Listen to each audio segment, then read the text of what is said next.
Welcome to Inspiration and Transformation from the Banks of the Ganga with Sadhvi Bhagawati Saraswati, an American sannyasi living at the Parmarth Niketan ashram in Rishikesh, India. Sadhvi is president of the Divine Shakti Foundation, a charitable organization bringing education, vocational training, upliftment, and empowerment programs to women and children. Sadhvi is also Secretary General of the Global Interfaith Wash Alliance and Director of the world-famous International Yoga Festival. Join the musings of an American sannyasi as Sadhvi shares the wisdom and teachings of her guru, His Holiness Pujya Swami Chidanand Saraswatiji. Welcome, everyone, to Inspiration and Transformation from the holy banks of the sacred Ganga River in the land of Rishikesh, India. After studying science, I feel my belief in God gets less. What is more true, science or God? This is actually a really common issue. The fact that today it was asked by one of our young sweethearts, it's actually something that frequently gets asked by much older people. Typically when we're young, we're not so ingrained in academia and science. It usually takes a little bit longer to convince us of the rightness of its bubble. They're actually both true. It actually isn't a more or less. It's not that science is 70% true and God is 100% true. Science is true about what it knows. So if you take this and you hand this to a scientist and you say, tell me about this. Tell me the truth about this. Well, a scientist would weigh it. It could tell you how many ounces or grams it weighed. They could measure it. They could tell you how big the radius was, what the circumference was. Then we could even calculate the area. They could look at it under a microscope. They could tell you what it's made of. We think it's stainless steel. Who knows? Maybe it turns out there's something else in there. Maybe now it's got a little bit of my chapstick on it, so when they see it under the microscope, they've got stainless steel mixed with chapstick. So they could tell you everything. And that would be true. It wouldn't only be partially true, it would be true. The issue is where science ends. And that's the problem. It's not that science is less true and God is more true. It's that science can only tell us the truth about some things. So if you say to any of us, is it day or night? Well, most of us could tell you it's night. If you say to most of us, is it light or is it dark? We could tell you it's dark. Now we're right. But the reason that we know that is because we're able to use our senses. Our sense of sight tells us it's dark out, therefore it's night. We're correct. But if you say, is it light or dark at, and you give simply a latitude and a longitude, and we have no idea where that place is in the world, we couldn't tell you. Because our sense of sight does not take us there. Or if you say, what's going on right now in Los Angeles? Well, without picking up the phone and calling someone in LA, without getting on our computers and emailing someone in LA, we'd have no way of knowing what's going on in LA right now. Simply because we can't use our senses or our perception. Science is limited in the same way. Science can tell you everything you want to know. that can be weighed, that can be measured, that can be looked at under a microscope, that can be looked at through a telescope. The problem is not everything can. Science can't tell you anything about love. They also can't tell you anything about God for the same reason. That doesn't mean that there's a problem with science. It just means that science can only tell us the truth about that which can be weighed or measured or seen with a microscope or seen with a telescope. Much of the world can, but we've just talked about two very important things, love and God, which can't. If I were stuck with the scientific perspective, your inability to put a little bit of that love in my hand would mean to me that your love doesn't exist.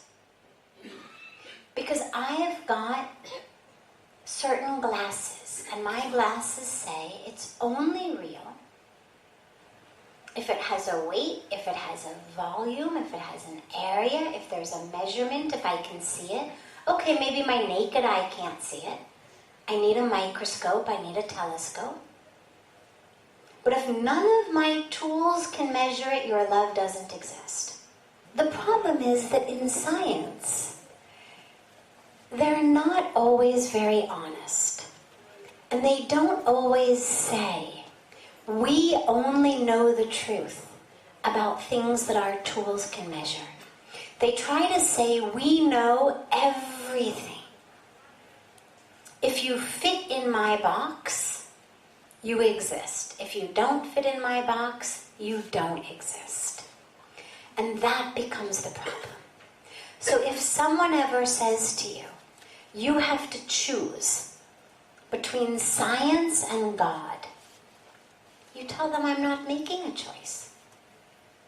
And the reason that you don't want to make a choice is because they're both true. God is everything. I'll give you an example. I'll give you a very scientific example, okay? Take one leaf of one flower. A good scientist can tell you exactly what that leaf is made of. How many parts carbon, how many parts oxygen, how many parts nitrogen, how many parts hydrogen.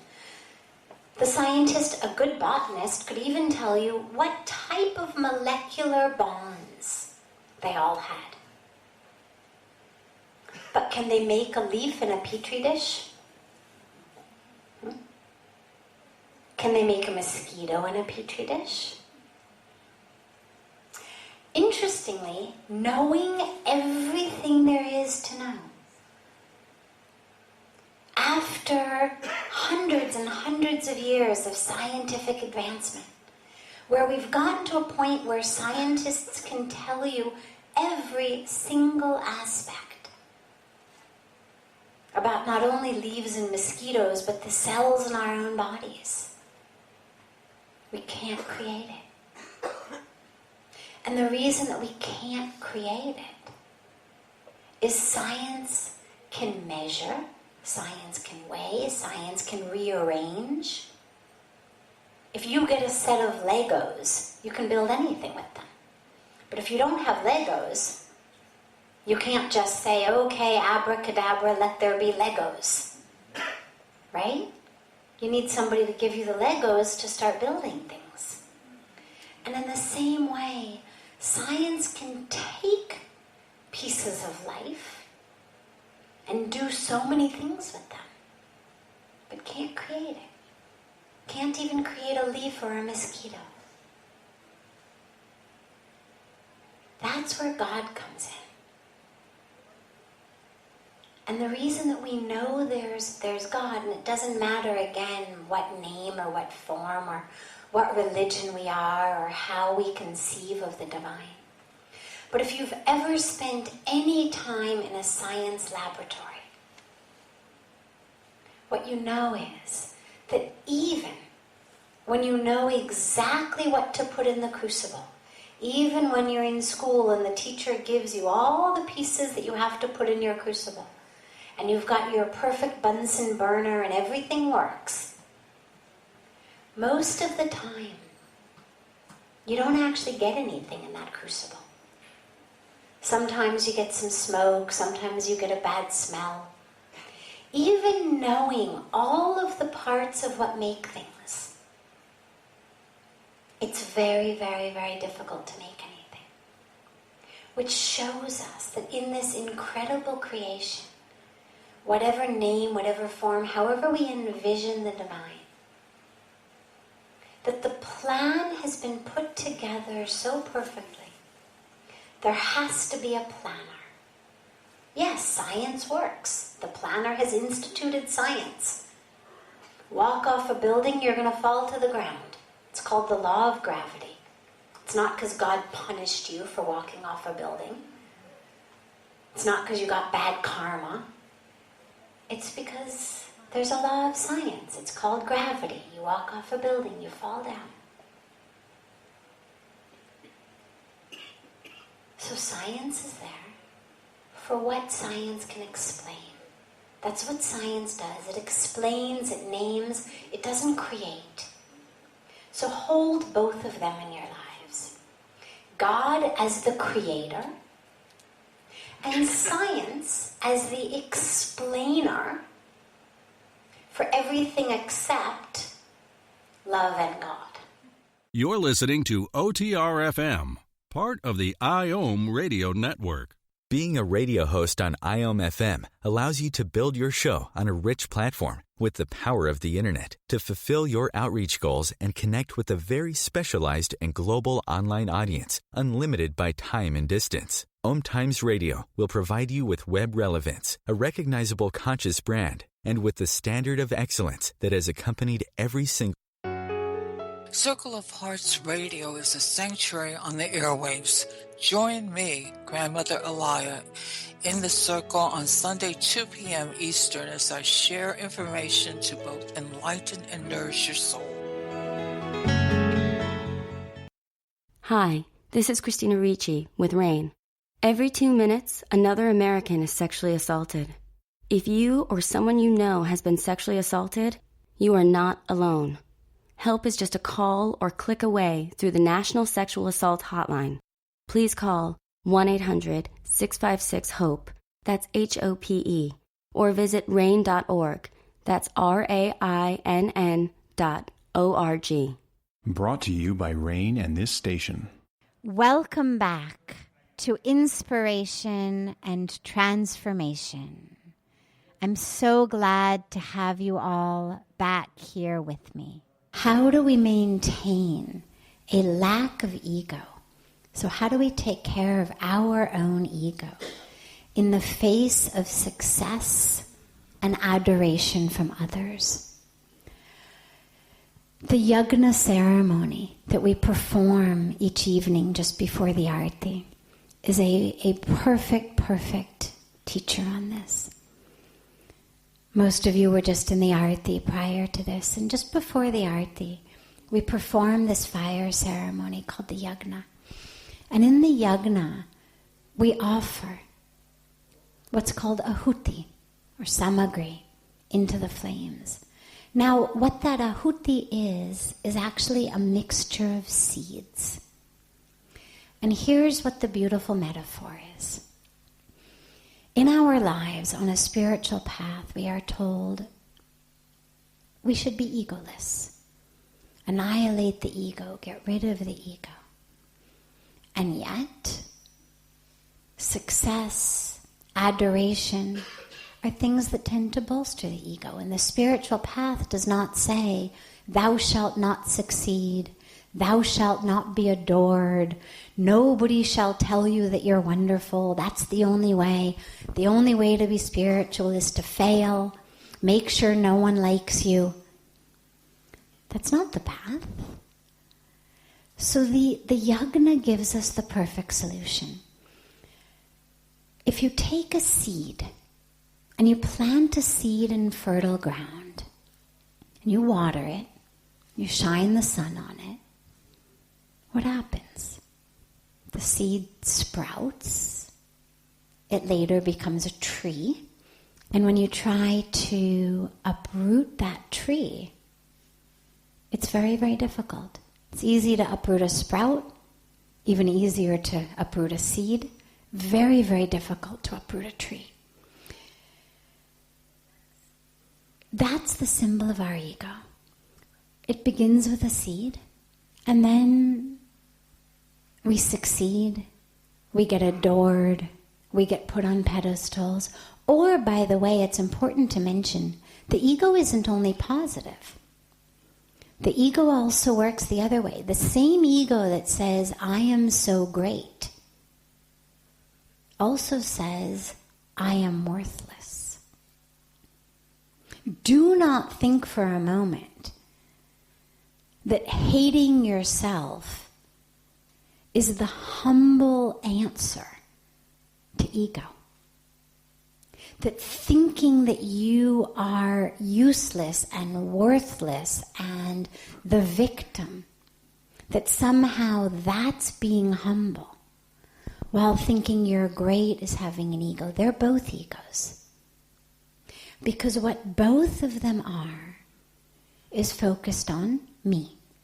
I am the great one, or I am the awful one. Either way, it's about me. And it's about me as this separate being that somehow has been uniquely infused with greatness or uniquely infused with awfulness, uniquely infused with brilliance and success, or uniquely infused with being the one who always gets the short end of the stick. Either way, it's ego. So we grow through our lives, and the ego, like a tree, grows and grows. And the sun and the rain that make our sprout grow in our lives are things like success and adoration, or failure, depression, misery, difficulty. In both cases, the ego gets its roots, almost like an octopus, around our heart. And we then come onto a spiritual path that teaches us to let go of the ego. And it feels like our heart's being torn out with us, because we are no more the great one than we are the victim. The spiritual path wipes both of those out. You think you're the worst, the spiritual path will want you to annihilate that ego. You think you're the best, it will want you to annihilate that. Both of those are ways of being stuck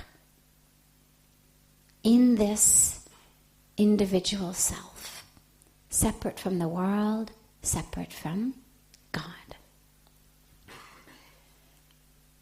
What's the answer then? Well, we go back to the yajna. If you take a seed, and before you plant it, you roast it, even for a moment, it doesn't matter how fertile the soil, it doesn't matter how much sun, how much rain, that seed will never sprout. So when we do the yajna, when we do this fire ceremony, it's not just ritual. It's not just the priests are chanting and I'm throwing seeds into the fire while I'm thinking about something else. It's really roasting the seed of my ego in God's fire, so that no matter how much I succeed, no matter how many pedestals I may be on, no matter how much I get adored, or simultaneously, no matter how much I may fail, no matter how much my life may feel like, Job, the one I've been singled out for the special punishment. Either way, that seed will not sprout. And so when we do the yajna, it reminds us, not for me, but for you. Not for me, but for you. That's what the mantras that the priests chant. At the end of the mantras it says, Idam namam, Idam namam. And that literally means not for me, but for you. Not for me, but for you. What I'm doing is not for me. Now, many of us, it may not necessarily be for me in terms of my bank account, but I may be doing things that look philanthropic, that look charitable, that look wonderful. But if I'm doing them to fill the holes inside me, if I'm doing them to convince myself that I too am a worthy being, and if I just do enough good things, then I'll be able to look at myself in the mirror. Well, in both cases, it's still for me. Whether it's about accumulating money or whether it's accumulating enough good feelings about myself, in either case, it's for me. And the lesson is obviously it's much better to work for others. This is the whole concept of seva, karma yoga. But just doing seva, just doing humanitarian work, just volunteering, just feeding the homeless is not the highest point. Because many of us still get into that for just ways to feel better about ourselves. Nothing wrong with that. But it's not the ultimate level. The ultimate level is not for me, but for you, God, whatever you want to flow through me. Whether it's something after doing, I feel like, oh, that was great, I succeeded. Or whether it was something that didn't work out. In either case, my goal becomes just to be the vehicle and the vessel for God's will.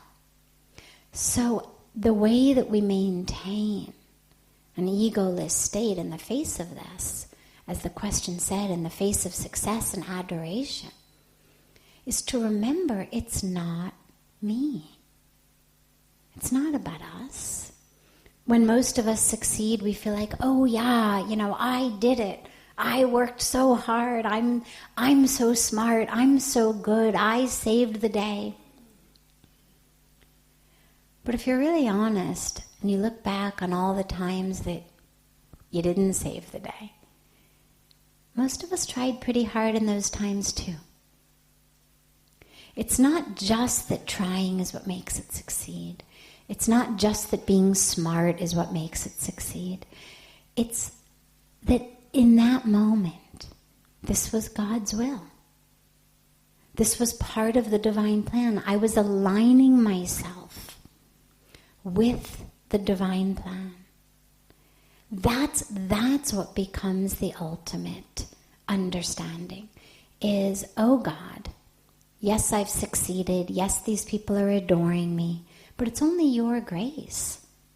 As Pujya Swamiji always reminds us, one little nerve in our brain out of trillions, literally trillions of brain cells, one of them stops firing or fires incorrectly, or one of the tiny, tiny, tiny little channels that carries blood gets a little something stuck in there and it can't push the blood through. It's over. Forget succeeding. You can't feed yourself. You can't speak. What control do we really have over that? As they always says, who wakes us up in the morning? We can't even wake ourselves up. If you think you're so great, any of us, when we get into these moments of the ego, a great way to quickly dissolve it is sit down for 10 minutes and say, I am going to focus on my breath. I'm going to meditate for 10 minutes, and I'm going to focus on my breath. And the reason that it's such a great technique specifically for this is, inevitably, unless you're Puja Swamiji, in those 10 minutes, your mind will wander. The longer you've been meditating, the less it will wander, but nonetheless, inevitably, in 10 minutes, it will wander. You will have to bring it back. In the moment that it wandered, before you brought it back, who was breathing for you? You weren't aware of the breath in that moment. You'd gone off. You'd gone off to yesterday or tomorrow or Paris or Moscow. Your parents' home, your children's home, the shopping center. Who was breathing? And when we recognize that we can't even for 10 minutes keep our own life force going, the single most important thing we need to stay alive is the breath. And for 10 minutes, we can't even do it. So the minute we recognize that, it's very hard to feel really arrogant about much else. If I can't even keep myself alive for 10 minutes, I can't remember to breathe for 10 minutes, what kind of delusion am I in to think that I'm able to do anything else? The same one who is breathing for me, even when I've gone off, the same one who wakes me up, is the same one. And it doesn't matter what name or what form or what religion we are, but is the same one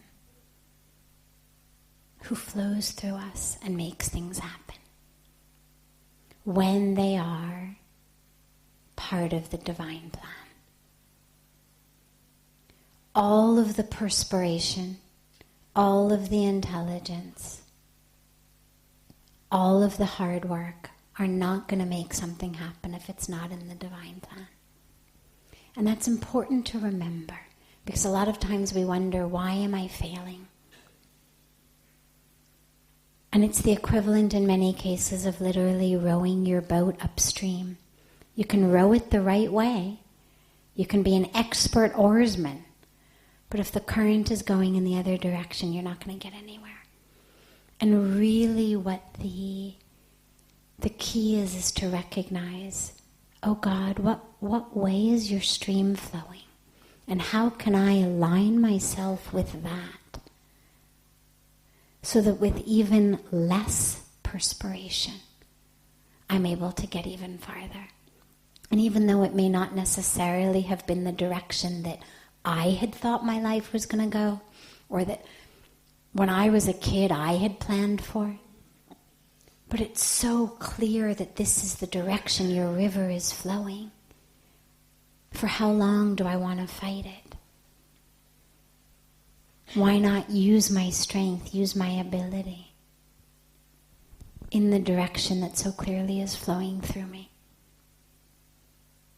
So that becomes the answer. There is a flow, a force through us, through all of us, a divine power.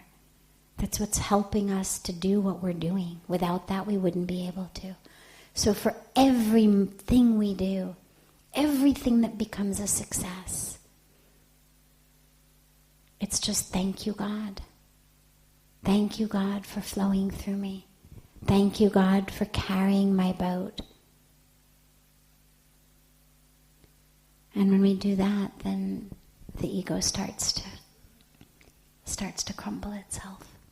This is OTR-FM, part of the IOM radio network. OMTimes magazine is one of the leading online content providers of positivity, wellness, and personal empowerment. A philanthropic organization, their net proceeds are funneled to support worldwide charity initiatives via Humanity Healing International. Through their commitment to creating community and providing conscious content, they aspire to uplift humanity on a global scale. OMTimes, co-creating a more conscious lifestyle. Do you have time to read that inspiring book or that blog post you've been meaning to get to? In your busy world, how do you improve yourself and keep your life going? I'm Lisa Kay, and my Between Heaven and Earth radio show can transform your life just by listening. Be uplifted with inspiring topics, positive stories, and ideas that really work. Between Heaven and Earth Radio is conscious living for your soul, every Wednesday at 4 p.m. Eastern Time. Like Baldwin with People for the Ethical Treatment of Animals. I grew up loving circuses and other traveling animal shows, but it never occurred to me what life might be like for the animals. Training wild animals to do things they don't understand takes force. Routine discipline with a hook or whip with the heel of a boot shows the animal exactly who's the boss. Don't patronize animal acts. Please contact People for the Ethical Treatment of Animals. 757-622-PETA. Welcome back. This is Sadhvi Bhagawati Saraswati with inspiration and transformation. Does the soul lose its purity when it leaves the body? No, not at all. In fact, it's almost the opposite, except that we don't think in terms of pure and impure, but rather we think in terms of wholeness, completeness, and fullness compared to finiteness. The soul is that which, yes, is also ever pure, and yet is also infinite. The soul is that which is the divine, by whatever name, whatever form, whatever religion we're from, however we conceive of the divine or connect with the divine, it doesn't matter. That divinity is whole, is full, is complete, is perfect, is infinite, is all of those. The soul is that. The example that we use frequently, as I was speaking last night, is like the waves on the ocean. It's not a perfect example because the ocean isn't exactly infinite, but nonetheless, it's a really good way to think about it. We have a wave come. Now that wave is not an illusion. It's not that you're crazy because you see a wave and it's not really there. And yet, what the wave really is ocean. In the same way, we take these bodies, we take these forms, but really what we are is the soul, is the divine, the same way that what the wave really is the ocean. So when we talk about purity, the soul is actually what's pure. It's not that the body is impure, but the soul is ever pure.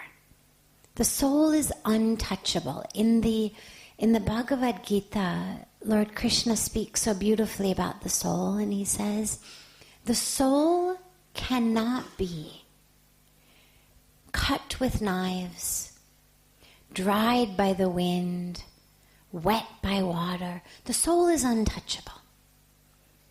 That's the truth of who we are.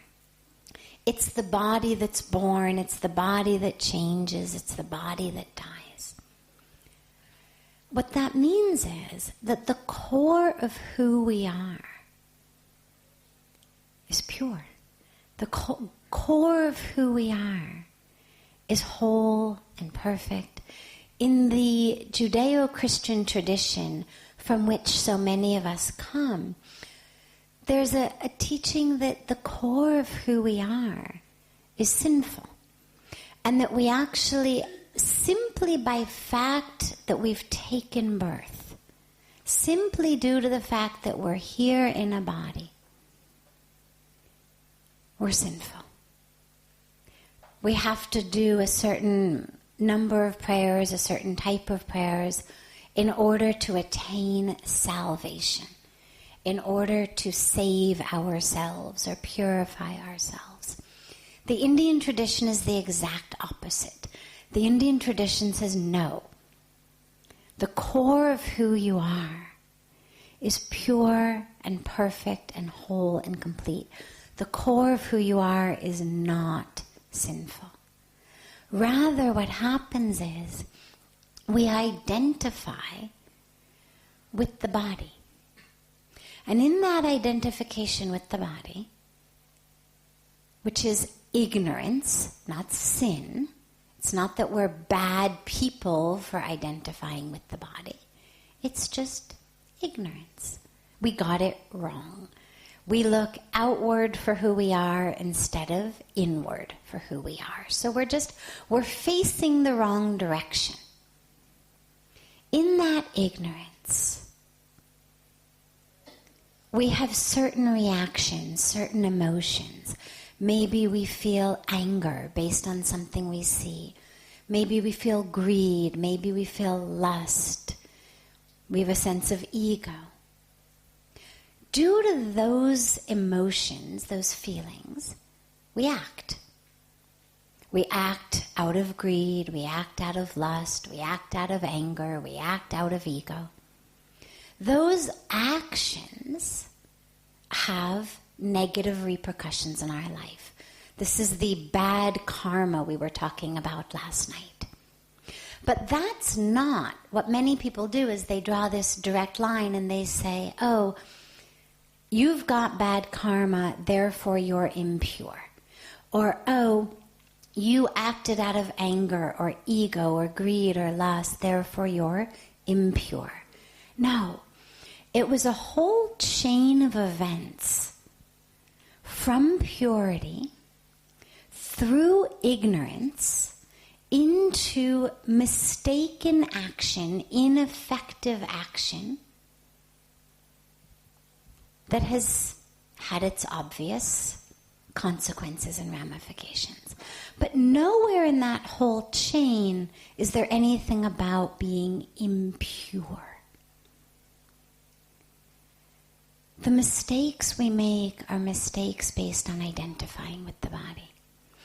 Even that which feels the most impure to us, thoughts of lust, thoughts of greed, thoughts of jealousy, the stuff that goes on in our minds that makes us feel like, oh my God, you're so impure, you're so bad. Even that is rooted only in ignorance, not in sin, not in impurity. If I knew that I'm divine, if I knew that I'm consciousness, if I knew that I'm love, I'm not going to covet what you have and therefore try to plot to steal it or actually steal it. If I know that I'm full and whole and complete, I'm not going to be acting or feeling jealousy or lust.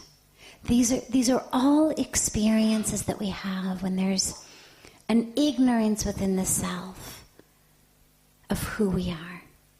They're reactions to a lack of knowledge, of facing in the wrong direction, facing our outside, our bodies, our lives, that we say, oh, this is missing, that's missing.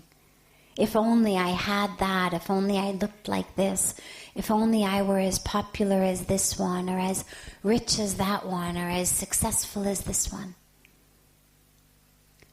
And out of that, we have these feelings, and those feelings lead to actions. It's ignorance, not impurity. So, does the soul lose its impurity? Never. Neither in the body nor out of the body. What you could say is that the body loses its purity when the soul leaves it. Not because the body itself is impure, but because upon death, When the soul leaves the body, it goes back to being just matter. Then we're matter, we're carbon, we're hydrogen, we're oxygen, we're nitrogen. Whether we have a cremation, whether we get buried, whatever our funeral ritual may be, that body returns to the elements. It disintegrates because it is the elements. It's the soul in the body that brings us life. And so we could conceive of purity in that way and think that it's the soul that makes the body pure. Or rather, we could just say it's the soul that makes the body alive. And when the soul is gone, the body returns to the elements, which are not impure by any means. So there actually isn't impurity somewhere other than in the thoughts we have that stem from ignorance. So if we ever feel impure, rather than berating ourselves and saying, oh my God, you're horrible, you're sinful, you're this, we just recognize that some of those thoughts are purely biological and chemical, and since our bodies are physical, nonetheless we're going to have biological and chemical reactions. Some of those reactions will take place in our brain, so we call them thoughts. When they take place in our stomach, we call it digestion. Takes place in our blood, we call it hormones. But when it takes place in our brain, we call it a thought. But it's the same chemicals. The same chemicals that are flooding through our blood that we're able to look at and say, oh, that's just a hormone. When it comes into our brain, it becomes a thought. We say, oh, you're impure. No, I'm having a biological or a chemical reaction in my brain, just like I have one in my stomach and my gut and my blood. I choose not to act on them because as a human, and particularly a spiritual human, I focus on things that help me expand my consciousness. I focus on things that are in line with my values and my ethics and my priorities and what we call our capital S self, the truth of who we are. I recognize that I'm not just like Pavlov's dogs. I'm not just reaction, stimuli and response. So I don't act on them, but I also don't feel badly about reactions that take place inside of me. I understand my soul is pure consciousness and my body is matter. And the matter is run by chemicals and electrical signals. And there's nothing pure or impure about it. But we have free will. And what free will means is, those chemical and electrical reactions may go on in my brain that say, hit this guy, or say, drink that, or say, smoke this, or eat that, or steal this, or have sex over here, or whatever they may be saying. But I don't act on them because I've got a power of discrimination. I've got a power that says, oh wait, that's just a chemical response or an electrical response or something we could call a hormone response. Whatever it is.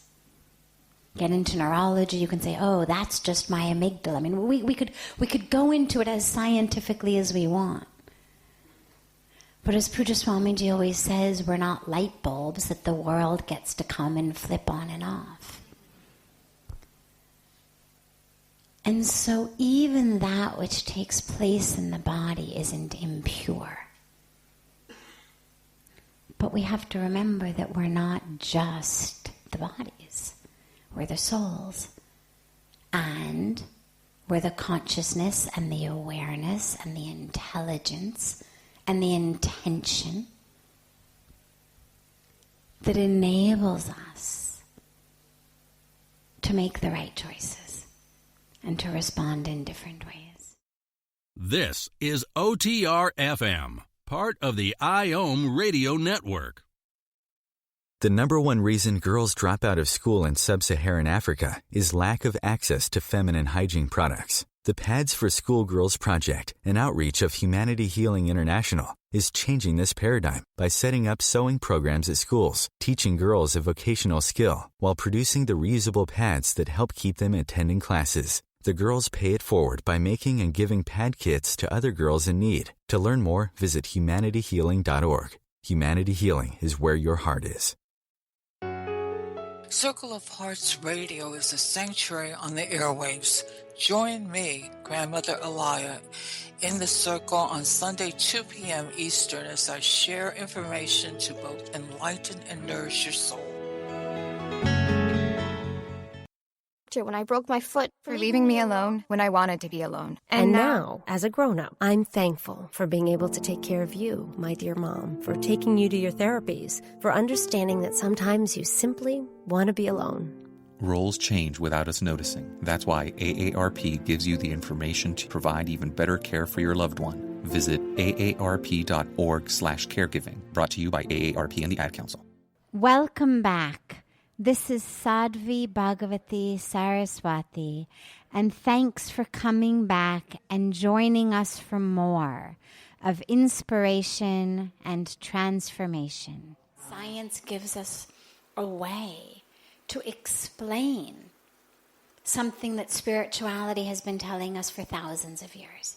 And there are so many examples of that these days. I won't go into them now, but it's an incredible topic now, the way that science is quote-unquote discovering what the scriptures and the sages and the saints have said for thousands of years.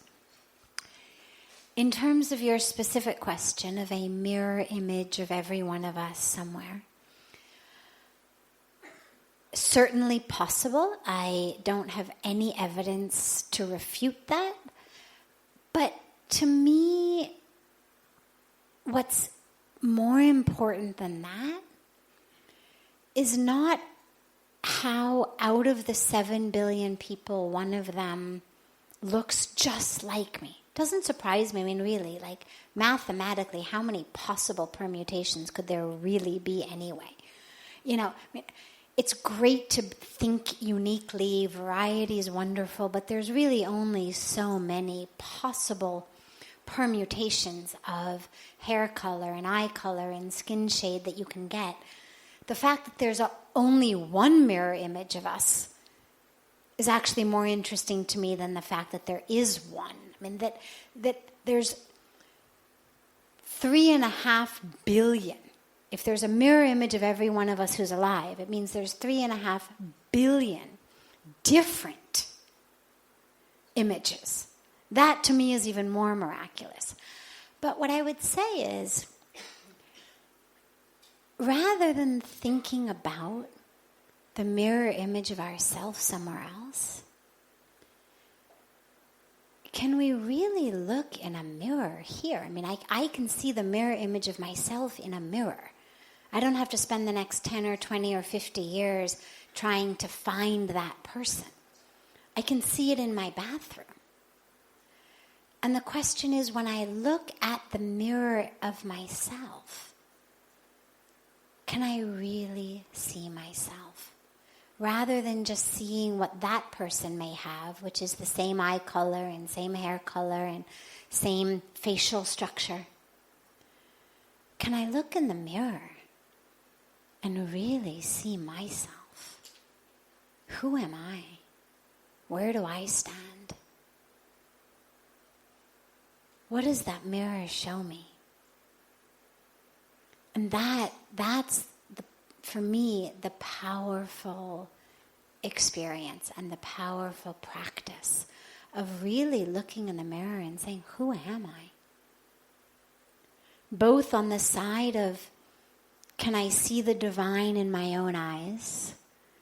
And can I look at myself and realize how much an illusion I still am, how much a slave of my own ego I still am, how much a slave of my own ruckus I still am. Because that's all there. You know, Pujya Swamiji always says, Facebook is great, but don't forget to face your book. And it's like that.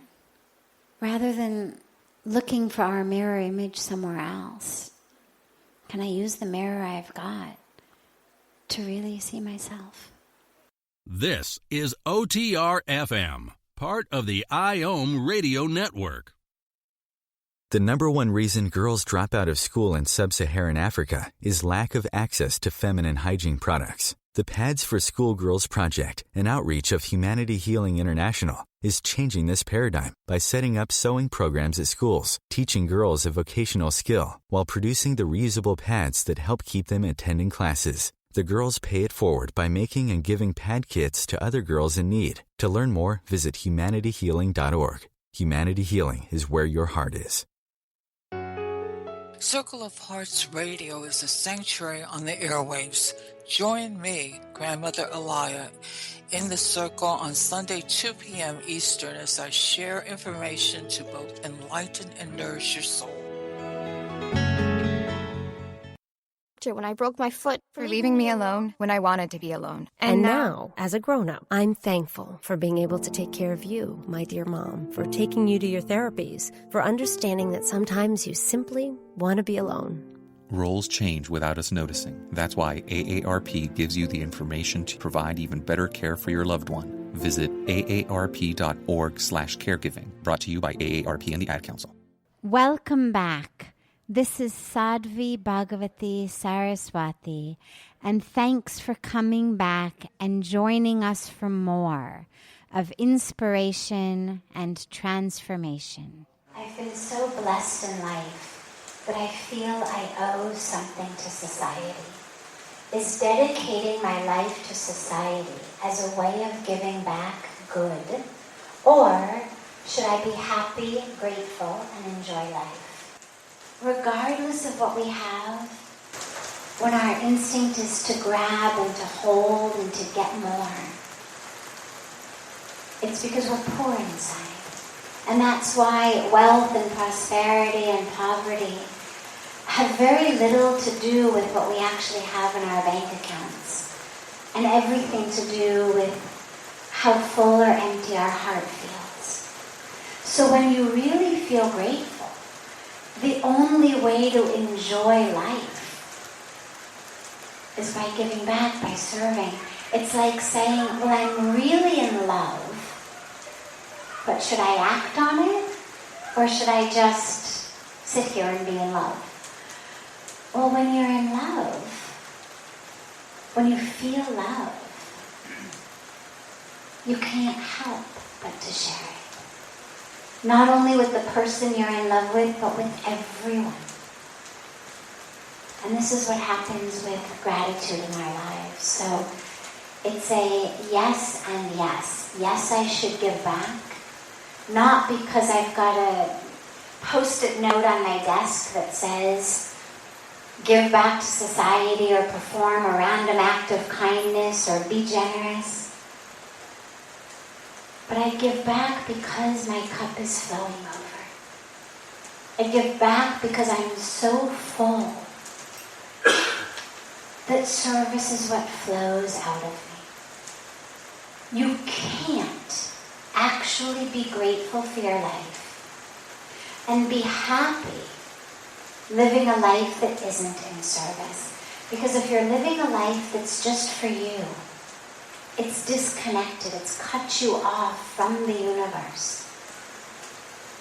And when we actually experience blessings and gratitude, it connects us.